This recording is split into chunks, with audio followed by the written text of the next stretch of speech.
Just look at that, I exclaimed, staring at the electricity bill in disbelief. $327.38, nearly double what we usually pay. Outrageous. I'd always prided myself on budgeting carefully, tracking every expense down to the last penny. My passion was collecting limited edition desserts, and I indulged whenever I could.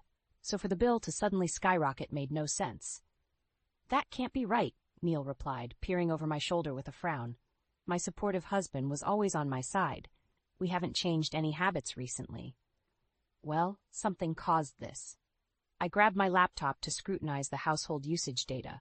No obvious spikes. Perplexed, I gazed out the window and stopped short. There, peeking out from beneath the decorative bushes separating our house from Neil's parents' new home next door, was a wire, thin and black, snaking towards their shed. Surely just a cable line? But we had underground connections. A horrible suspicion crossed my mind. No, it wasn't possible. Was it? Just last month, Neil's parents Vera and Hank had moved into the newly constructed house on the lot beside ours. Neil and I had welcomed them warmly despite Vera's tendency to overstep with unsolicited parenting advice. I'd written it off as her quirky way of showing warmth. But now... Neil, look! I gestured out the window. As he spotted the wire, his eyebrows shot up. Without a word, we stepped outside, circling the bushes to trace the wire's path. It ran directly from our external outlet to Vera and Hank's shed. Our mouths fell open as we exchanged stunned looks. No way, Neil uttered in disbelief. They can't be. Anger and hurt welled up inside me. They'd seemed so friendly, so supportive. Had it all been an act? Just then, the back door of their house opened. Vera breezed out carrying gardening shears, calling over her shoulder, "Be back in a minute!" Spotting us, she changed course, bearing down with her usual overbright smile, the one I now realized never reached her eyes. "Well, hi there, neighbors," she trilled. "Taking in this beautiful sunny day?" I crossed my arms. No more playing nice while she played us for fools. "We were just investigating something strange," I said bluntly, stepping aside so she could see the wire. "Would you happen to know anything about this?" Vera's gaze bounced from me to the wire and back again. For a brief moment, her smile faltered, but then she waved a hand and laughed. "Oh, that old thing. The builders must have left it behind." Even to me, the excuse sounded feeble. She trailed off under my stern gaze. Neil stepped forward, fists clenching. "Have you been stealing our electricity, using this wire to tap into our supply?" His voice shook with anger and betrayal. Vera reeled back. "What? How dare you?" She glared venomously. "I was just trying to cut costs. Our retirement budget is stretched thin. Surely you understand." At that, the floodgates opened. I lost my composure, shouting at her audacity. Neil joined me, demanding answers about the ethics of stealing from family. She alternated between righteous indignation and half-hearted apologies. The confrontation left me reeling and even more hurt than before. That evening, after Vera had retreated in a huff, Neil held me as I cried bitter tears over the shattered remains of what I'd thought was a supportive, loving family relationship. How could they betray us like this, and what else might they be hiding? I couldn't even bear to tally up how much they could have stolen over the past month. Hundreds of dollars we'd worked hard for, callously snatched away without a thought for how it would impact us. Gazing at our electricity bill later that night, I set my jaw. The Vera and Hank I thought I knew would never do something so underhanded, which meant I'd never actually known them at all. The realization stung, but it sparked a steely determination within me. No more playing nice while they took advantage and sabotaged our carefully balanced budget. If this was their opening salvo, then the battle lines had just been drawn. I would get to the bottom of this and make them pay. I awoke the next morning still simmering from yesterday's confrontation. As I gulped my morning coffee, I kept replaying Vera's audacious lies and excuses. The more I thought about it, the angrier I got. A knock at the front door made me jump. Speak of the devil. I peered out to see Vera standing there clutching a plate of cookies, an overly bright smile pasted on. Just seeing her made my blood boil even hotter. I swung open the door. "What do you want?" I asked bluntly. Vera blinked, clearly taken aback by my lack of pleasantries. Good. Her smile dimmed a fraction. "Oh, Lena, about yesterday." She extended the plate. I baked these by way of apology. I stared at the offering in disgust. Did she really think cookies would make everything better? When I made no move to take them, she pressed on earnestly. It was all just a silly misunderstanding. I never meant any harm, truly. Misunderstanding? My fists clenched by my sides. This woman's audacity knew no bounds. You mean when you deliberately tapped into our electricity supply to avoid paying your fair share?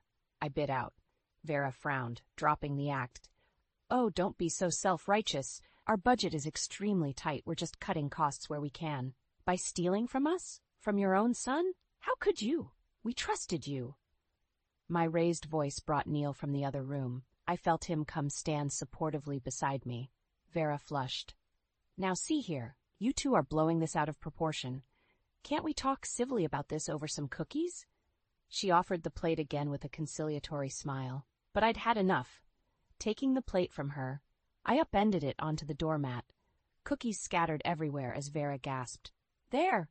Take back your lies and excuses. I glared venomously. We will not be placated so easily. As I slammed the door in her astonished face, I felt a small spark of vicious satisfaction. There, let her see I wasn't messing around. Over the next few days, Vera's intrusions multiplied, stoking my simmering resentment. She popped by nearly every day with unwanted gifts and advice about everything from our spending habits to refrigerator organization. Each visit grated on me more. The final straw came when I spotted her letting herself in our back gate one morning. Marching outside, I confronted her sneaking around near our fuse box. She claimed she was just checking the wiring, but I knew she was scoping out ways to restore her illegal supply. Enraged, I changed the locks and gate code. When Neil suggested leaving a key with his parents just in case of emergency, I shot that down fast. Give them an inch, they'd take 10 miles. Clearly, they refused to respect boundaries. Well, if politeness wouldn't get through, then it was time to play hardball. Over dinner with Neil that night, I revealed my plan. We need evidence before going to the electric company or police. I'm going to set up a surveillance camera covering that fuse box. That should capture any further attempts. Neil frowned nervously. Isn't that a bit aggressive? They're still my parents. I fixed him with an adamant stare. They committed theft without batting an eye. I warned you they'd take advantage of any wiggle room we give them. It's time to take a stand. Neil's shoulders slumped. You're right. I just wish it hadn't come to this. I knew he was still clinging to hope of reconciling with them. But sentimentality would get us nowhere against such conniving adversaries. The very next morning, the camera captured Vera skulking by our fuse box, clearly probing for a way to reconnect. Gotcha! I added the video to the growing evidence file. When she caught me installing a motion-activated floodlight days later, Vera went pale. I maintained steely eye contact until she hurried away without a word. Good. Let her sweat a little. She was quickly learning her tricks wouldn't work on me. Soon we'd have enough documentation to bring down the full consequences on her deceitful head. She'd rue the day she ever thought she could walk all over me without retaliation. By the time I was through, karma would bite back hard for her lies and manipulation. This was only the opening salvo. The real fireworks were still to come. Over the next week, I became obsessed with monitoring Vera's activity and tracking our electricity usage. I knew something didn't add up there and was determined to get to the bottom of things.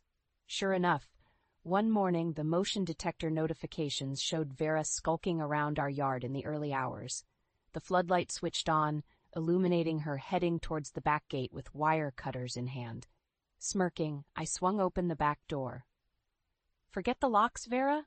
Or were you hoping to override my security system? She jolted, hiding the cutters behind her back. Lena, I was just, checking the wiring connections back here. I stepped forward, glaring daggers. Save it. I've got you on camera trying to break in and poach our supply again. Vera straightened defiantly. You can't prove anything. I'm well within my rights to check wiring on my property. The only thing you have a right to do is stay the hell away from our house, I shouted. Give me those. I lunged for the cutters, but she dodged me. We struggled briefly before she wrenched away, lips curled in a sneer. Have it your way, then. But this isn't over. I promise you that. She turned and stormed off. Seething, I relocked the gate and rearmed the security system. How far would that deranged woman go? Over the next few days, Vera kept her distance. But my anger simmered. erupting one evening when our latest electricity bill arrived. I tore open the envelope and scanned the total, $412.60. What? I exploded, making Neil jump. Even after locking them out, it keeps getting higher. Neil's forehead creased with worry. Are you sure the motion lights aren't causing it? I shook my head firmly. I've accounted for every variable. Something fishy is still going on here. Suddenly the doorbell rang. We exchanged wary glances before Neil opened it to reveal Hank standing there, shuffling nervously. We need to talk, he mumbled, not quite meeting our eyes. It's about the wiring issues. I crossed my arms, steeling myself. Go on, then. Hank cleared his throat. Vera wants to bury the hatchet, and we'd like a key made just in case you two are ever unavailable and an emergency repair is needed. My temper flared again. Give them access after everything? Not a chance. I jabbed a finger at Hank's chest. You mean give you free rein to keep tapping our power? Hank backed away, protesting. Neil quickly intervened before things escalated further. After Hank retreated in a huff, Neil gave me a serious look. We can't keep fighting them like this. What if we sit down civilly and try to sort this out? I bit my lip, considering. As much as I hated to admit it, maybe we did need an open conversation before things spiraled irrevocably out of control. So a few days later, Vera and Hank sat stiffly on our couch while Neil mediated. I stated my case bluntly. The unchecked electricity drainage had to stop, or we'd take legal action. Vera alternated between superficial apologies and rambling excuses, while Hank stared at the floor. Eventually, Neil negotiated a tenuous truce. We'd refrain from formal complaints if the electrical issues ceased immediately. After they left, Neil gave me a pleading look. Let's give them one last chance before escalating this further. Though it grated on me, I reluctantly agreed. One final opportunity to make things right, before my vengeance hammer fell with full righteous fury.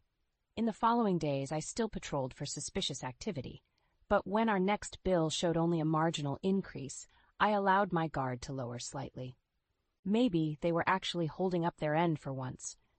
Either way, the surveillance would continue. I wouldn't be fooled again by their facade. Soon I'd know if this truce was genuine, or merely the quiet before their next brazen attack. I awoke one morning to find Neil already up, pacing worriedly. Wordlessly, he handed me the latest electricity bill, $492.79. I saw red. It was even higher than the first shocking amount. Despite all my precautions, I slammed the paper down. I knew it. They blatantly lied about stopping their deceitful schemes. It's time to bring down the hammer on them. Neil wrung his hands anxiously. Shouldn't we confirm it's actually them first? Oh, it's them all right, I fumed. Now we're getting the electric company involved to trace this. Whipping out my phone, I called to demand an urgent investigation. The following afternoon, I escorted the technician towards our fuse box, scanning for any sight of Vera and Hank. If they caught wind of this inspection, there'd be hell to pay. Luckily, their house appeared silent. The tech removed the box cover, examining the interior wiring with a practiced eye. As he shifted to inspect the ground wire connections, he paused. Well, that shouldn't be there. I hurried over to see him tugging on a cable that had been very deliberately wired into our supply line. My fists clenched with rage. Gotcha! I knew they couldn't resist resuming their illegal connections. Their audacity knew no bounds. The technician shook his head. You've got a tap wire spliced directly into your power. Draining it right off, too. He traced the cable behind our bushes. Looks like that house next door. I threw my hands up furiously. I knew it. Those lying snakes swore they'd stop stealing from us. Wait until I expose their thievery to the whole neighborhood. I whirled to storm next door and confront them, but Neil grabbed my shoulders gently. We have solid evidence now. Let's make a plan first before charging over there. I took a deep breath, wrestling my temper back under control. He was right. As satisfying as a verbal lashing would feel, it would likely only spawn more lies and denial. Better to retain the element of surprise for now. The technician cleared his throat awkwardly. If you'd like to file charges, I can provide documentation on the unauthorized wiring setup here. I gave a sharp nod. Yes, we absolutely want to pursue this legally. Justice would be served soon enough. That night after dinner, Neil and I strategized our next moves. In addition to pressing charges, I suggested blasting their thievery across neighborhood Facebook groups. Once everyone knows what duplicitous fraudsters they are, they'll be social outcasts. Avoiding jail is the least of what they deserve. I slammed my hand on the table for emphasis. Neil bit his lip nervously. I agree they need to face consequences, but public shaming seems extreme. I leaned forward adamantly. After all the warnings and second chances, I will flaunt their shame so widely they'll never show their faces around here again. Neil still looked hesitant about my scorched earth approach, but the die was cast. After tomorrow's confrontation, one way or another, Vera and Hank would regret the day they ever targeted me as an easy victim for their deception. The next evening, I turned off all our outdoor lights and ensured the motion detectors were disabled. Under cover of darkness, the technician arrived to sever and remove Vera and Hank's parasitic connection. Phase 1 of retaliation was complete. At sunrise, after double-checking the cables had been separated, I dialed the police dispatcher with Neil beside me. My hand tremored slightly as I reported the extensive wire fraud next door. But my voice remained steady, fueled by white-hot indignation. I wanted to witness Vera and Hank's reactions firsthand when the police showed up to investigate. But Neil convinced me to lay low to avoid prematurely tipping them off. So we watched discreetly through the window as first one, then 2 squad cars rolled up outside their house. As the officers knocked and presented a search warrant, I hugged myself tight, almost dizzy with vicious satisfaction. Got them. After all the lies and manipulation, their web of deception was unraveling before my eyes. Soon they'd be facing criminal charges, and once word spread about their shady exploits grifting naive neighbors, their remaining reputation would be left in tatters too. I finally exhaled, feeling the knots of tension start to loosen within me. The confrontation would come soon enough, but for now I'd scored a decisive victory against their underhanded scheming. Watching the police continue scouring Vera and Hank's home for illicit connections, I allowed myself a small smug smile. Justice was finally at hand. In the aftermath of the police visit, an uneasy quiet descended on our normally peaceful neighborhood. I kept vigilant watch out the window as whispers spread about Vera and Hank's shady wiring scam. When curious neighbors knocked to probe us for details, I remained tight-lipped. Let the authorities handle things from here. Though it took immense self-restraint not to blast Vera's misdeeds from the rooftops myself, I waited to see how the investigation unfolded. Sure enough, a few days later, Neil spotted a certified letter in their mailbox, addressed from the county clerk's office. Subpoena for evidence, no doubt. The wheels of justice were turning. My smug satisfaction only grew when I peered out the window later to see Vera emerging red-eyed and distressed from a shouting match with Hank. She must be waking up to the severity of the charges they faced with their little larceny scheme unraveling fast. As I watched her hurry tearfully back inside, I couldn't suppress a vicious smirk. Where were her snide excuses and haughty denials now that hard proof had been found? Serves her right. Maybe the threat of jail time would make her reflect on toying with decent, law-abiding folks. The sight stirred conflicting emotions in Neil, though. That night over dinner, his brow remained deeply furrowed. Do you think I should try talking to them?" he suggested tentatively. "Plead for leniency with the DA before an indictment comes down?" My hand clenched furiously around my fork. Lenient? Is that what their deceit and manipulation warranted? When they'd shown no mercy towards our hard-earned money or trust in family bonds? Taking a deep breath to rein in my outrage, I fixed Neil with a stern look. "You can't protect them from what's coming. Don't let misplaced guilt sway you from the facts." He looked away, jaw tight. I knew seeing his parents suffer pained him on some level. But the time for sympathy was long past. The next morning brought a new development, a large for sale sign staked outside Vera and Hank's house.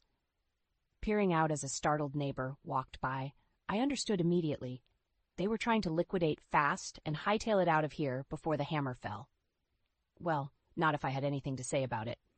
Storming outside in my bathrobe, I waved wildly to stop the passing couple gawking at the sign. Time for some strategic gossip-mongering.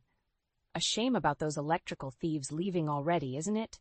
I commented conversationally. I would have loved to see them in handcuffs getting dragged off to prison myself. The wife's eyes boggled. Mission accomplished. That juicy tidbit would spread quickly now. Let's see anyone make offers once word got out they were flight risks awaiting criminal charges. I strode back inside with grim satisfaction, already formulating my next moves. Vera and Hank had avoided me long enough. It was time we finally talked openly. Soon Neil and I stood firmly at their front door as I rapped sharply. When Vera answered, surprise flashed across her face before she schooled her features carefully neutral. "Lena, Neil, to what do I owe the pleasure?" Her polite tone held an unmistakable note of wariness. I folded my arms severely.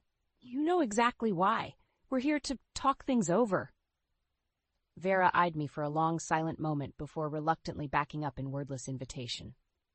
As we stepped inside and sat on their couch, I inspected Vera closely. She seemed diminished somehow, worn and haggard in a way that had nothing to do with physical age.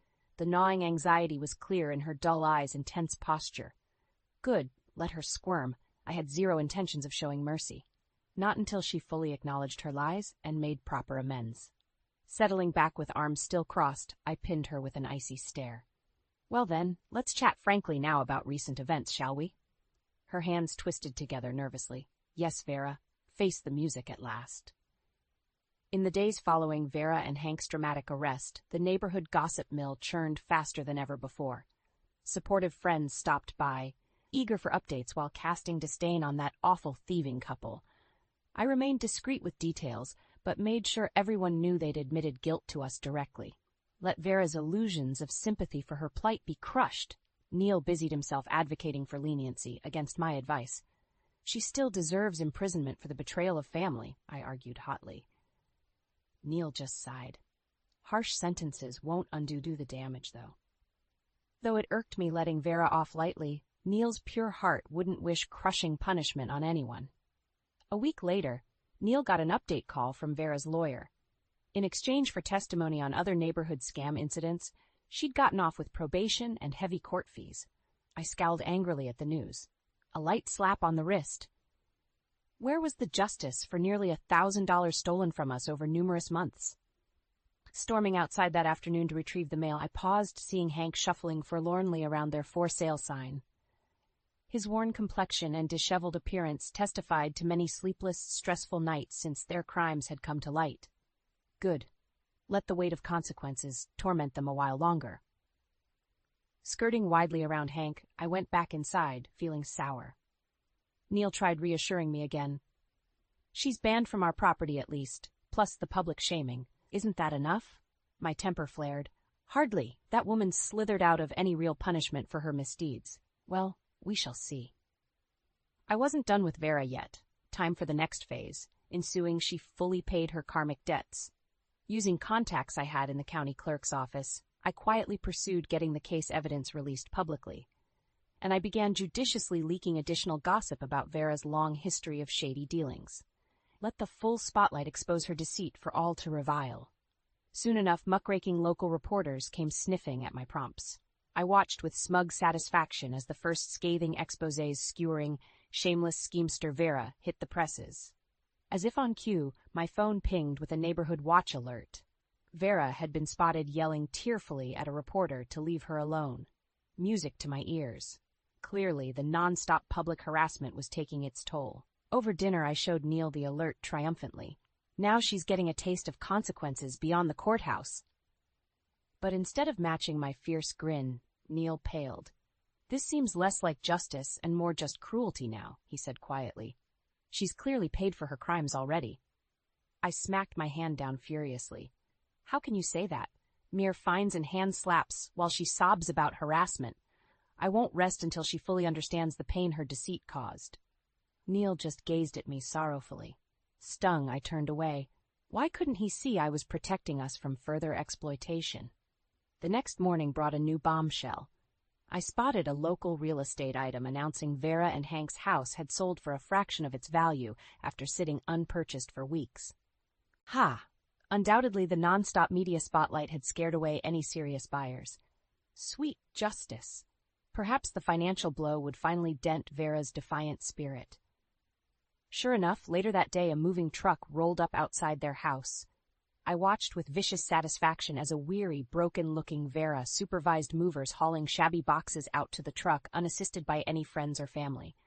In her expression of utter defeat, I recognized the bitter taste of karmic retribution at last. She was getting every bit of what she deserved. Soon I'd be fully rid of her deceptions and delusions of grandeur for good.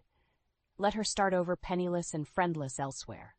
As the moving truck finally pulled away, exhaust fumes momentarily obscuring Vera's face, I lifted my chin in cold triumph.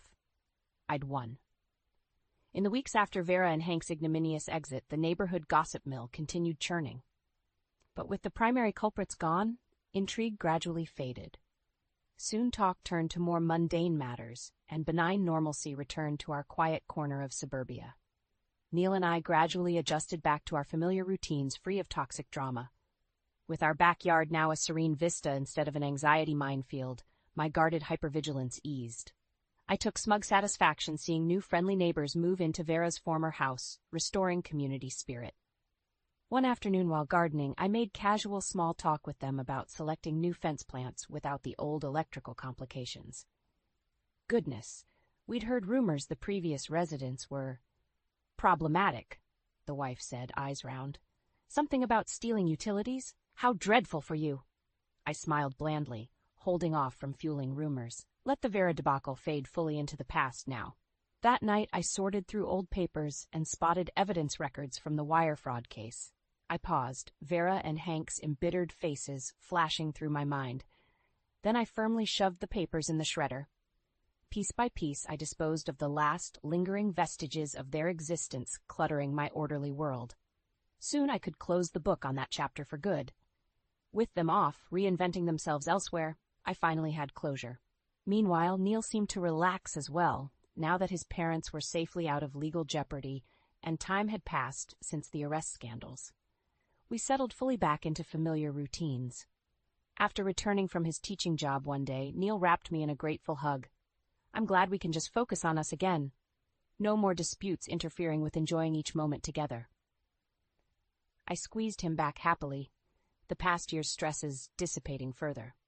Harmony was worth far more than any revenge. To celebrate leaving toxicity behind, I indulged in purchasing a long-coveted, rare French dessert I'd bookmarked, symbolic of restoring sweetness to life. The $200 price barely dented savings bolstered from an electricity bill back to normal. One morning, soon after, I walked outside to get the mail and paused, seeing an unfamiliar envelope addressed simply, "To my daughter-in-law." I froze. Vera? How dare she contact me after everything? Hands shaking slightly, I tore the envelope open. Inside, I found a brief note in shaky handwriting. Lena, I owe you the deepest apology for betrayal that cannot be forgiven. I pray you've found peace. I will not contact or return again. Instead of vindication, a surprising emotion lanced through me. Shame. Because this single conciliatory letter conveyed more authentic remorse than all Vera's tearful drama ever had. I tried justifying my retaliation campaign. She'd brought it on herself. But remembering Vera's broken expression as she drove away in defeat, had getting even truly brought me satisfaction either? Had I become the very monster I hated in her? At that moment, Neil walked up behind me. What's wrong, honey? Wordlessly, I handed him the letter. As he read, eyebrows furrowing worriedly, my high moral ground suddenly felt much less secure. Yes, Vera and Hank had acted despicably out of misguided self-interest. But did everyone, even the lowest scoundrel, not deserve redemption someday? Perhaps in banishing Vera so ruthlessly, I had strayed farthest of all from basic human decency. What truly separated my hardball tactics from her manipulations in the end? Weeks later, the matter still pestered my conscience. To clear the air fully, I knew hard conversations remained. One night at dinner, I broke the heavy silence. Do you ever regret how forcefully we handled things with your parents? Neil blinked, hesitating thoughtfully. I just wish communications had stayed more civil on all sides. My face flushed hot with remorse. I shouldn't have kept escalating vengefully. Can you forgive me? I held my breath. Neil smiled gently, taking my hands in his. Of course. Let's leave recrimination buried in the past now where it belongs. The relief of reconciliation washed over me. I still had much self-reflection yet ahead on temperance and compassion. But together, Neil and I would find our way towards better understandings, As we embraced lovingly, I let go fully of the last bitter remnants of score-settling resentment I'd clung to so fiercely. What mattered most was choosing each day to see the best, not the worst, in those around me, including myself.